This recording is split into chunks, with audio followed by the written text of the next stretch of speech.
আমার না শহরের যানজট, ভিড়, গাড়ির আওয়াজ এগুলো না খুব একটা পছন্দ না।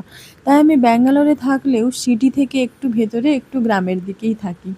আর এখানে না আমাদের বাড়িতে ওদিকে যেমন বাড়ির ওদিকে যেমন গ্রামে চাষবাস হয় এখানেও না হয়। তো সকালে উঠে দেখছি এগুলো যে দেখছো এগুলো না বাঁধাকপি চাষ হয়েছিল। আর এখানে না কৃষিকাজ প্রচণ্ড উন্নত। মানে কয়েক সপ্তাহের মধ্যেই দেখি একটা একটা ফসল হয়, আবার সেগুলো সব কাটাই বাছাইও হয়ে যায় এখানে।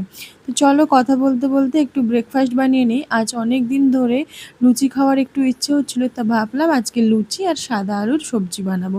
সিম্পল রেসিপি, কিছুই না, জাস্ট একটু কালো জিরে আর শুকনো লঙ্কা ফোড়ন দিয়ে আলুটাকে একটু কষিয়ে নিয়ে তারপর ওতে একটু জিরা গুঁড়ো আর একটু ধনে গুঁড়ো আর তোমার টমেটো কুচি দিয়ে একটু হালকা নেড়ে নিয়ে জল দিয়ে সেদ্ধ করে নিয়েছি। তো আমার এরকম সিম্পল সাদা আলুর তরকারি ভালো লাগে।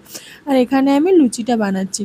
আমি না গোল লুচি বানাতে পারি না, তবে একটা গ্যারেন্টি, আমার কিন্তু সবগুলো লুচি ফোলে, সে বাঁকা টেরা যাই হোক না কেন, এটা কিন্তু আমার মধ্যে আছে। বাট আমি প্রপার গোল লুচি বানাতে পারি না।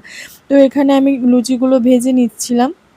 আর আমি না এই স্ল্যাবেই রুটি বলো লুচি বলো যে কোনো কিছু এই স্ল্যাবটাতে, কিচেনের যে স্ল্যাব আছে এতেই বেলে নিই। এতে আমার খুব সুবিধে হয়। আর এখানে যেহেতু বাইরে ভাড়া বাড়িতে থাকি, অনেক কিছু কেনার তো সময় হয় না। চলো আমার লুচি আর আলুর দম রেডি। তো আমি এটা খেয়ে এখন একটু রেস্ট করব, কারণ আমার তো নাইট শিফট চলছে।